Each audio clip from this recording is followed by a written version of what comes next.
ધોરણ 12 chapter number 4 lecture number 4 અને એમાં એ કારણ કે આપણે આમાં જેમ ભાગ પડે એમ થોડાક ટુકડા પાડ્યા છે તો એમાં તમારો લેક્ચર નંબર એ છે આ 4 એનો એ ભાગ ચોથાના એ ભાગની વાત કરવાની છે આપણે બેટા પણ અહીંયા એક જૂની ચોપડીમાં આવું કંઈક હતું બેટા જો આપણે બાયોસાવરની વાત કરી યાદ હોય તો કે થોડીક વાર થઈ શેમાં સૌથી પહેલા ઓસ્ટ્રેલિયા કીધેલું પહેલો પિરિયડ કે જેવો વિદ્યુત પ્રવાહ પસાર કરો એટલે વાહકતા પોતે ચુંબક તરીકે વર્તે પોતાની આજુબાજુ ચુંબકીય ક્ષેત્ર ઉત્પન્ન કરે આટલી વાત થઈ એટલે બધા ખુશ અરે વાહ કામ થઈ ગયું પોતે ચુંબક તરીકે વર્તે પોતાની આજુબાજુ શું ઉત્પન્ન કરે બેટા ચુંબકીય ક્ષેત્ર તો એવી વાત થઈ એટલે એ વાત થઈને બાયોસાવર્ટ તરત જ કેટલું ચુંબકીય ક્ષેત્ર ઉત્પન્ન થાય એનું સૂત્ર આપ્યું જે તમારો લેક્ચર નંબર 3 હતો હવે એની વાત થઈને થોડાક જ દિવસોમાં એમ્પિયર બરાબર હા એવું નહીં હજી તો બીજી ઘણી બધી શોધો આવશે આગળ જેમ જશું એમ દાખલા તરીકે માઇકલ ફેરાડે ઓસ્ટ્રેલિયા શું કરેલું વિદ્યુતને શેમાં ફેરવ્યું ચુંબકમાં તો માઇકલ ફેરાડે ચુંબકીય ક્ષેત્રની મદદથી વિદ્યુત મેળવેલું તો ત્યારે એવી વાત થઈ કે આ બે ચુંબક છે આ ચુંબક છે આ ચુંબકનો N ધ્રુવ છે અને આ S ધ્રુવ છે તો ચુંબકીય ક્ષેત્ર હંમેશા ક્યાં હોય N થી S તરફ ધ્યાન રાખજો ચુંબકીય ક્ષેત્રની દિશા ક્યાં હોય N થી S તરફ તો direction of the magnetic field A N to S અને એમાં તમે એક સરસ મજાનો હવે એક સળિયો મૂકી દો સળિયો એક સળિયું છે એક સળિયો છે આ સળિયાને હું બેટરી સાથે જોડું તો જેવો આ સળિયો છે જેની લંબાઈ L છે સળિયાની લંબાઈ કેટલી છે L સોરી આ સળિયાની લંબાઈ આની લંબાઈ કેટલી છે L બેટરી સાથે જોડું તો એમાંથી પ્રવાહ કેટલો પસાર થશે I પ્રવાહ કેટલો પસાર થશે I પ્રવાહ કેટલો પસાર થાય I પ્રવાહ કેટલો પસાર થાય I સળિયાની લંબાઈ કેટલી છે L સળિયાની લંબાઈ L પ્રવાહ કેટલો પસાર થાય I તો આ પ્રવાહ ખંડ થઈ ગયો પ્રવાહ ખંડ તો પ્રવાહ ખંડને આપણે શું આ પ્રવાહ ખંડ થઈ ગયો જો આ થઈ ગયો પ્રવાહ તો આ થશે I વેક્ટર L પ્રવાહ ખંડ લંબાઈ L છે અને પ્રવાહ કેટલો છે I તો પ્રવાહ ખંડ કેટલો થઈ ગયો I વેક્ટર L બરાબર અને આ ચુંબકીય ક્ષેત્ર મેગ્નેટિક ફિલ્ડ તમારું કેટલું હોય B તો આ સળિયા પર લાગતું ચુંબકીય બળ vector F is equal two યાદ રાખવાનું I vector L cross vector B આનું પછી સાબિત કરીશ પણ હમણાં પૂરતું યાદ રાખો લાગતું બળ કયું બેટા F ઇઝ ઇક્વલ ટુ શું આવશે બેટા I ચુંબકીય બળ છે ચુંબકીય તો લાગતું ચુંબકીય બળ vector F is equal two I vector L cross vector B કઈ આવશે ચુંબકીય બળ vector F is equal two I vector L cross vector B આ તમારું થઈ ગયું ચુંબકીય બળ આ યાદ રાખો આની સાબિતી હું કરાવીશ હમણાં નહીં પછી અત્યારે યાદ રાખો કે કોઈ પણ આ ચુંબક હોય એનું કાયમી ચુંબકીય ક્ષેત્ર B છે તો એ B ના અંદર કોઈ પ્રવાહ આધારિત સળિયો I વેક્ટર L હોય તો એના પર લાગતું વેક્ટર એટલે એના પર લાગતું બળ vector F is equal two I vector L cross vector B જે તમારું કયું બળ થઈ ગયું બેટા ચુંબકીય બળ આ તમારું કયું બળ થઈ ગયું દીકરા ચુંબકીય બળ આને ભૂલવાનું નથી બરાબર હવે અહીંયા ધ્યાન આપો સમાન ચુંબકીય ક્ષેત્રમાં હવે આ ખાસ ધ્યાન આપજો હવે આપણે એક થિયરી સાબિત કરવાની છે આમાં લાગતા વિદ્યુત ભાર પર ગતિ કરતા વિદ્યુત ભાર પર લાગતું બળ શોધવાનું છે ગતિ કરતો કોઈ વિદ્યુત ભાર છે જેનો ડ્રિફ્ટ વેગ હા હું તમને કહી દઉં ડ્રિફ્ટ વેગને આપણે વેક્ટર VD વડે દર્શાવીએ છીએ ડ્રિફ્ટ વેગને વેક્ટર VD પણ આપણે અહીંયા ડ્રિફ્ટ વેગને કયા વડે દર્શાવ્યો છે V હા હવે મોટે ભાગે ડ્રિફ્ટ વેગ એટલે ઇલેક્ટ્રોન એનો વેગ આવશે અને આપણે V વડે દર્શાવશું VD વડે દર્શાવે તો પણ ચાલે પણ અહીંયા વેગ કેટલા V જેટલા તો અહીંયા ધ્યાન આપજો પહેલા તો આપણે આ યાદ રાખજો, હમણાં ભૂસી નાખીશું. તમે આ બાજુ ધ્યાન આપજો. તો આપણે કરવાનું શું છે બેટા, કેટલા એ જેટલા, કેટલા બેટા એ આડછેદ માંથી, એ આડછેદ ધરાવતા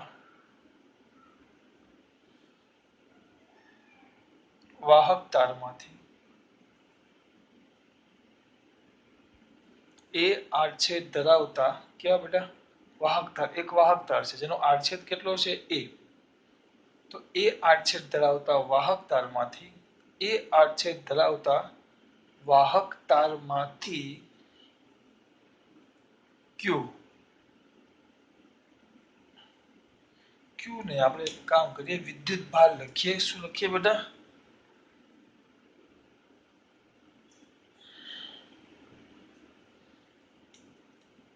v જેટલા વેગથી, એટલે દૃષ્ટ વેગથી વિદ્યુત ભાર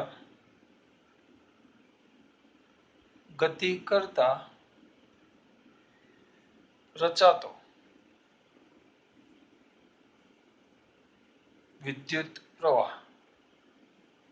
વિદ્યુત ભાર ગતિ કરે તો એના કારણે કઈક વિદ્યુત પ્રવાહ રચાય કે નહીં? તો વિદ્યુત પ્રવાહનું સૂત્ર આપ્યું છે I. I is equal two, મને યાદ નથી આવતું, હું શું યાદ કરું, J. J is equal to NQ VD.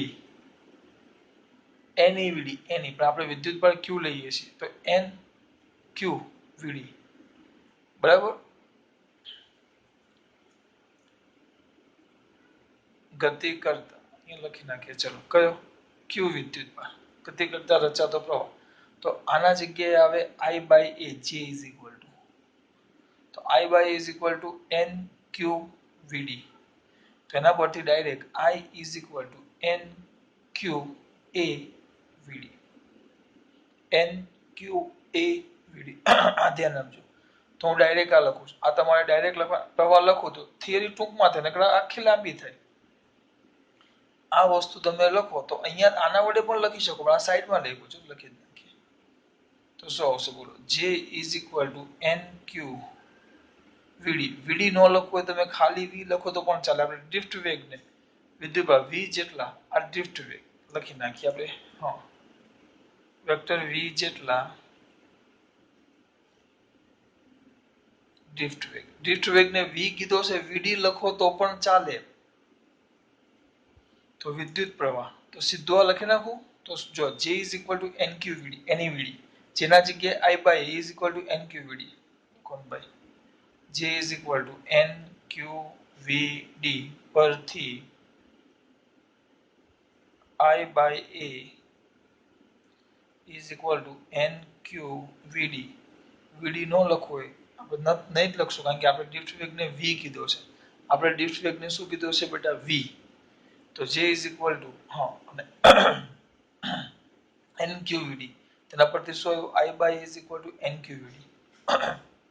હવે આવ્યો તો એના પરથી I is equal to NQV into A. આને કહી દો સમીકરણ નંબર તમારો 1. એ લોકોએ ચોપડીમાં ડાયરેક્ટ આપી દીધું છે.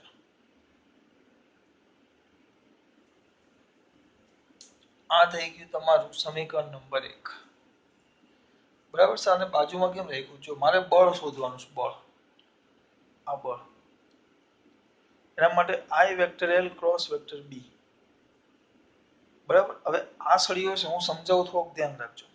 આ I આવ્યું, I આવ્યો, તો સમીકરણ 1 ને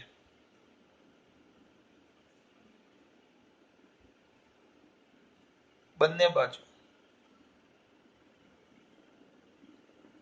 વેક્ટર dl વડે ગુણતા તો શું થાય બોલો, therefore I vector dl is equal to NQ VA vector dl. બરાબર.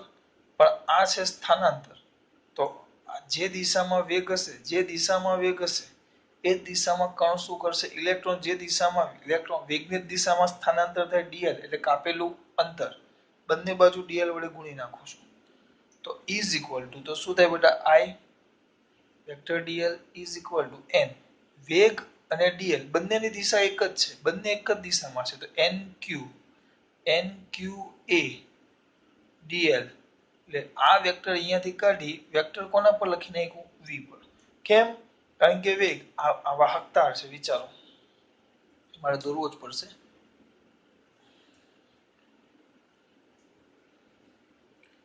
અહીંયા ધ્યાન, આ બાજુ ધ્યાન,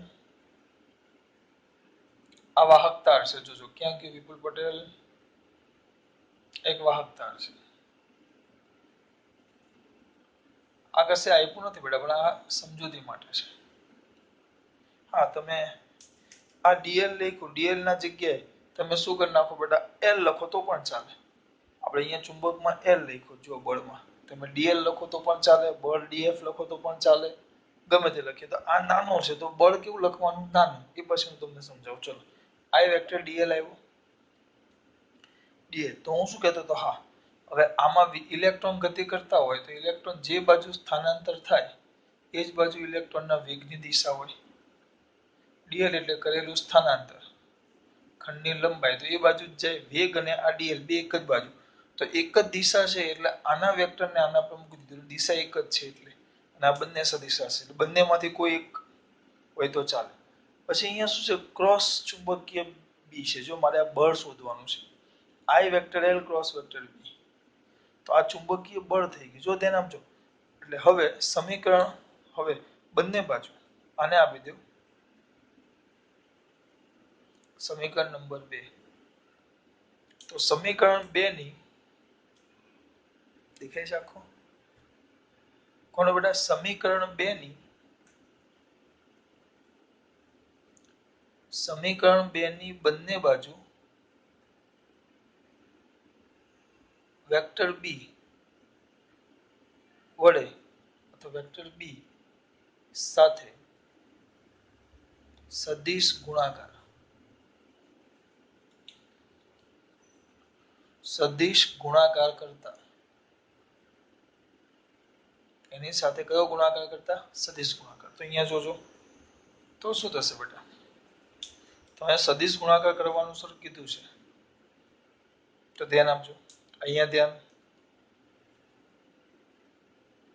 તો માટે શું થશે, આ બાજુ I vector dl cross vector b સદિશ ગુણાકાર કર્યો, જો એટલે મેં આ પહેલા લખ્યું. તો આ cross b is equal two n q a dl, અને અંદર આવશે બે વેક્ટર, ક્રોસમાં વેક્ટર જ જોઈએ તો vector v cross vector b. એટલે આ સૂત્ર મેં એટલે લખ્યું હતું બેટા પહેલા. હવે આની સાબિતી આના પછીની થિયરીમાં આવશે, આપણે આ લખવું પડશે એટલે મેં પહેલા લખ્યું હતું. તો આને ભૂસી નાખું છું, એટલે આવી ગયું. તો આને તો આપણે ચુંબકીય બળ કીધું, તો આ તો ચુંબકીય બળ નાનું, આ dl છે, પેલાને f કીધું, તો આને વેક્ટર df કહેવાય. df is equal two n q a vector dl કૌંસમાં vector v cross vector b. આને કહી દઉં સમીકરણ નંબર 3. ક્યાં? જ્યાં, જો સમજો હવે સમજો, જ્યાં વેક્ટર df બરાબર એ શું છે, ચલો એ સૌથી છેલ્લે લખશું, n સંખ્યા ઘનતા કોની, મારી તમારી ઇલેક્ટ્રોન અથવા વિદ્યુતભારની,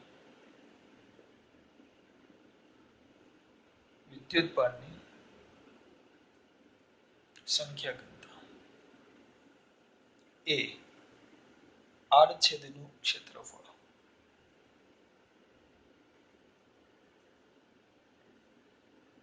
q વિદ્યુતભાર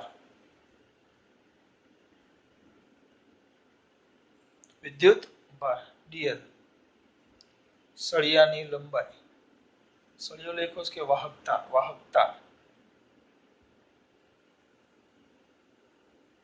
વાહકતાની લંબાઈ, v વિદ્યુતભારનો ડ્રિફ્ટ વેગ,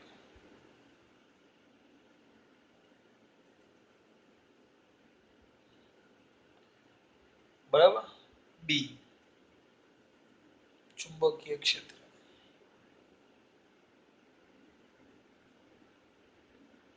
અને વેક્ટર ડીએફ એ શું છે એ લખું જો. આ જે છે ને આ ચલો હવે સમજો ખાસ. ક્યુ હવે એ આ સળિયો છે. આ સળિયાના આર છેદનું ક્ષેત્રફળ કેટલું? એ. આપણો વાહકતા અથવા સળિયો તમે જે બોલો એની લંબાઈ કેટલી છે? ડીએલ. બરાબર. તો આ વધારાનું છે. અહીંયા જે લખું છે એ વધારાનું છે. પછી હું ભૂસી નાખીશ. પણ તમારે ધ્યાન રાખવાનું વધારાનું છે એટલે હાવ કાઢી નથી નાખવાનું. સમજૂતી માટે છે આ. પછી હું ભૂસી નાખીશ એટલે નોટમાં સાઈડમાં લખી નાખજો. જો એ ક્ષેત્રફળ ડીએલ તો આ તો થઈ ગયું વાહકતાનું કદ.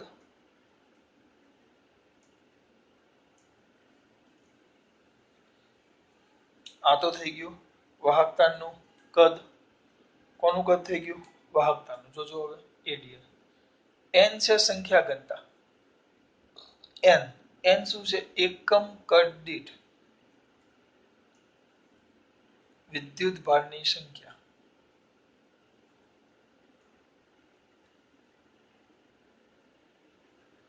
એડીએલ વાહકતાનું કદ. એન એકમ કદ દીઠ વિદ્યુત ભારની સંખ્યા. તો બુદ્ધિશાળી છે NaDl. તો એ શું થાય? NaDl. આ લખવાનું નથી, આ ડાયરેક્ટ જ લખીશ પણ આ સમજાવું છું. NaDl ADL કદ ગુણ્યા એકમ કદ દીઠ વિદ્યુતભારની સંખ્યા. હું એમ કહું એક ક્લાસમાં 50 વિદ્યાર્થી અને ADL આ એમ કે એકમ કદમાં આટલા n વિદ્યુતભાર. એક એકમ કદમાં n વિદ્યુતભાર તો ADL કદમાં કેટલા? તો NaDl. તેનો મતલબ શું થયો? આ થાય કુલ વિદ્યુતભારની સંખ્યા. આ થઈ જાય કુલ વિદ્યુતભારની સંખ્યા. અને સાથે સાથે હું ક્યુ કરી નાખું NaDl ક્યુ. તો આ થઈ જાય વાહકતારમાંના કુલ વિદ્યુતભાર. કુલ વાહકતારમાંનો કુલ વિદ્યુતભાર. જો સમજો ADL વાહકતાનું કદ n એકમ કદમાં વિદ્યુતભારની સંખ્યા. તો NaDl તો કુલ વાહકતાના કુલ વિદ્યુતભારની સંખ્યા. એકમ કદ ગુણ્યા કુલ કદ તો કુલ વિદ્યુતભારની સંખ્યા. એના હાથે ક્યુ તો કુલ વિદ્યુતભારનો કુલ વાહકતામાંનો કુલ વિદ્યુતભાર. આ એક વિદ્યુતભાર છે. આ તો કુલ વિદ્યુતભાર થઈ ગયો. કુલ ટોટલ વિદ્યુતભાર થઈ ગયા. બરાબર. હા તો આ જે બળ આવ્યું આ V ક્રોસ B તો આ બળ કોનું આવ્યું? કેટલા? n એટલે ADL કદમાં રહેલા કુલ વિદ્યુતભાર પર લાગતું શું આવી ગયું? બળ. આ એક વિદ્યુતભાર પર નહીં, આખા આ સળિયામાં જેટલા પણ વિદ્યુતભાર છે એ વિદ્યુતભાર પર લાગતું કયું બળ આવી ગયું? ચુંબકીય બળ. તો એ શું આવશે બેટા? કયા કદમાં? ADL કદમાં રહેલા કુલ વિદ્યુતભાર પર લાગતું કયું બળ આવી ગયું બેટા? ચુંબકીય બળ. આ વસ્તુ સમજો ખાસ. ADL વાહકતાનું કદ એનાથી n કદ નાખો. એકમ કદ ગુણ્યા કુલ કદ. એકમ કદમાં રહેલી સંખ્યા ગુણ્યા કુલ કદ તો કુલ વિદ્યુતભાર. અને Q કુલ વિદ્યુતભારની સંખ્યા અને Q તો કુલ વાહકતામાંનો કુલ વિદ્યુતભાર. તો આ જે બળ આવી ગયું આ બધા વિદ્યુતભાર પર લાગતું બળ આવી ગયું છે. આપણે તો કોઈ એક પર શોધતું. આ તો શું આવી ગયું? આખા કદમાં રહેલા બધા જ વિદ્યુતભાર પર લાગતું બળ. આપણે તો Q વિદ્યુતભાર પર લાગતું બળ શોધવાનું છે. બધા પર નથી શોધવાનું. એટલે હવે આ ટોપિક કાઢ નાખો. આ જે બળ આવ્યું દીકરા આ બળ બધા માટે આવ્યું કે આની અંદર જેટલા હશે એટલા. મારે બધા પર ન શોધવાનું. મારે કોઈ એક વ્યક્તિ ગતિ કરતા કોઈ એક વિદ્યુતભાર ખાલી Q વિદ્યુતભાર પર. તો અહીંયા ધ્યાન આપજો. કયા વિદ્યુતભાર પર બેટા? Q. તો Q વિદ્યુતભાર પર લાગતું ચુંબકીય બળ. બરાબર. તો આપણે આને વેક્ટર F કહી દઈએ. તો F ઇઝ ઇક્વલ ટુ આ વેક્ટર DF એટલે આ બધા વિદ્યુતભાર પર લાગતું બળ. એક વિદ્યુતભાર પર લાગતું બળ બરાબર શું આવે? બધા વિદ્યુતભાર પર લાગતું બળ છેદમાં બધા વિદ્યુતભારની સંખ્યા. તો છેદમાં કુલ વિદ્યુતભાર. કુલ વિદ્યુતભાર તો is equal two D vector F છેદમાં કુલ વિદ્યુતભાર એટલે n, ડી વેક્ટર એફ ની કિંમત મૂકી દઈએ, આયરું કયું છે n q a, કુલ વિદ્યુતભારની સંખ્યા, તો n q a dl, તો હમણાં ઉપર હમણાં જ ચલાવ્યું કુલ વિદ્યુતભારની, આ કૌંસમાં લખી નાખો vector v cross vector b, તો આ n q a dl આવી ગઈ, બરાબર. કુલ સંખ્યા, ખાલી સંખ્યા એટલે કુલ કદ ગુણ્યા એકમ કદ દીઠ સંખ્યા એટલે કુલ સંખ્યા આવી ગઈ. તો આવડી જશે, તો જવાબ શું આવશે? Therefore vector f is equal two q કૌંસમાં vector v cross vector b. આ થઈ ગયું તમારું કુલ વિદ્યુતભાર પર લાગતું બળ, સમીકરણ નંબર 4. આ ભૂલ ન થવી જોઈએ, આ યાદ રાખો કે q વિદ્યુતભાર v જેટલા વેગથી b ચુંબકીય ક્ષેત્રમાં ગતિ કરે તો એના પર લાગતું ચુંબકીય બળ, તો vector f is equal two q કૌંસમાં vector v cross vector b. આ શું દર્શાવે? કેટલો વિદ્યુતભાર બેટા? q વિદ્યુતભાર, અહીંયા લખેલું જ છે આપણે, બરાબર. આ કોના પર? q વિદ્યુતભાર, ખાલી વિદ્યુતભાર, q વિદ્યુતભાર v જેટલા ડ્રિફ્ટ વેગથી ચુંબકીય ક્ષેત્ર b માં ગતિ કરે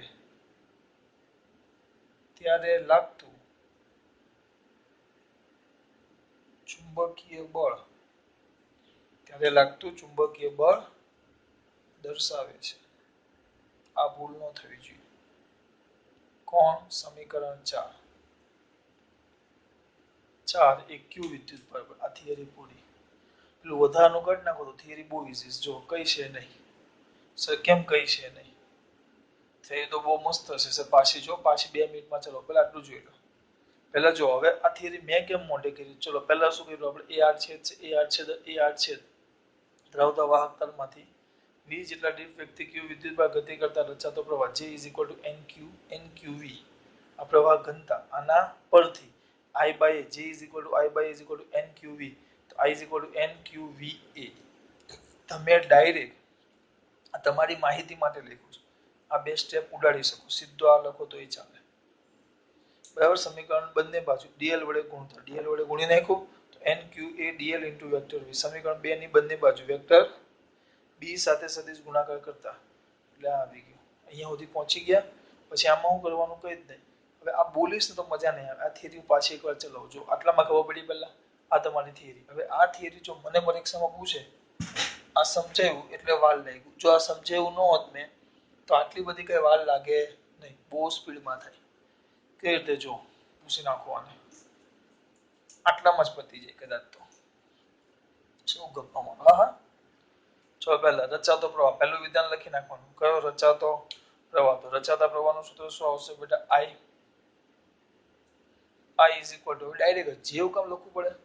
I is equal to, શું આવે બોલો મારા દીકરા ઝડપથી? તમારો વાળો. I is equal to, sir તમારો વાળો. ના, તમારો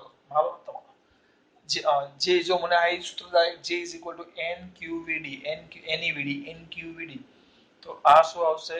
nqvd into a. આપણે ડિસ્ક વેગ v છે, બરાબર. આ આવી ગયું. એટલે પેલા 3 મુદ્દામાંથી એક મુદ્દો થઈ ગયો. પછી મેં શું યાદ રાખ્યું? મારે આવું મેળવવાનું છે. Vector df is equal to I vector f is equal to I vector l cross vector b. આ બળ વાળું મેં તમને પહેલા લખાયું હતું. મારે આ મેળવવાનું છે. હવે જૂની ચોપડીમાં સૂત્ર પહેલા સાબિત નહીં, આ સીધું સ્વીકારેલું જ છે કે આટલું બળ લાગે, બરાબર. હવે આમાં છે ને સાબિત કરીને પૂછવા, આના પરથી એ સાબિત કર્યું છે, આ સૂત્ર પરથી. એટલે હું તમને બંને વસ્તુ સમજાવી શકું ને, એટલે અત્યારે આપણે આને યાદ રાખો. f is equal to I vector l cross vector b. એટલે આપણે કોની જરૂર પડશે? l ની. તો જો મેં અહીંયા લંબાઈ dl લીધી છે, એટલે હું શું લખીશ? બંને બાજુ વેક્ટર dl વડે ગુણતા, તો શું થશે? I vector dl is equal to nqva into vector dl. પણ વેગ અને dl બંને એક જ દિશામાં, તો I vector dl is equal to nqa dl into vector v. આવી ગયો. પછી લખવાનું અહીંયા જરૂર કોની છે? Cross b. તો બંને બાજુ વેક્ટર b વડે કયો ગુણાકાર કરતા? સદિશ ગુણાકાર. તો એન ક્યુ એ ડીએલ કૌંસમાં વેક્ટર વી ક્રોસ વેક્ટર બી આવી ગયું. પણ આ તો ચુંબકીય બળ ડીએફ થઈ ગયું. તો is equal to N Q A DL vector V cross vector B. જો એન એકમ કદ દીઠ વિદ્યુત ભાર એડીએલ કુલ કદ. તો એડીએલ અને એન અને એડીએલ નો ગુણાકાર એટલે કુલ વિદ્યુત ભારની સંખ્યા એકમ કદ દીઠ વિદ્યુત ભારની સંખ્યા કુલ કદ. તો આ બે નો ગુણાકાર તો કુલ વિદ્યુત ભારની સંખ્યા એની સાથે ક્યુ તો કુલ વિદ્યુત ભાર. તો કુલ વિદ્યુત ભાર પર લાગતું ચુંબકીય બળ થાય. આપણે કુલ ને આપણે ક્યુ જોઈએ. તો એક વિદ્યુત બળ પર લાગતું બળ F is equal two D vector F છેદમાં કુલ વિદ્યુત ભારની સંખ્યા n એક વિદ્યુત ભારની સંખ્યા એકમ વિદ્યુત ભાર dl કુલ કદ ગુણ્યા n તો કુલ કદમાં રહેલા એટલે આખા સળિયામાં રહેલા બધા વિદ્યુત ભાર. તો is equal two n q a dl vector v cross vector b છેદમાં NaDl. તો NaDl ગયા તો q કૌંસમાં vector v cross vector b પૂરો.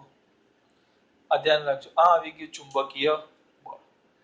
આ વાત લોરેન્ઝે કરેલી. લોરેન્ઝનું સૂત્ર આપણે હમણાં મેળવવાનું છે. આ ધ્યાન રાખજો. આ કોઈ એક q વિદ્યુત ભાર હોય એ v જેટલા દીઠ વ્યક્તિ b આ ક્રોસ ગુણાકાર છે. તમે b ક્રોસ v લખી શકો ને કમ્પલસરી v ક્રોસ b લખવું પડે. આ સૂત્ર બધા યાદ રાખો ને બેટા. 25 વાર લખી જ નાખવાના. ચલો ખાસ વાત. જય શ્રી કૃષ્ણ.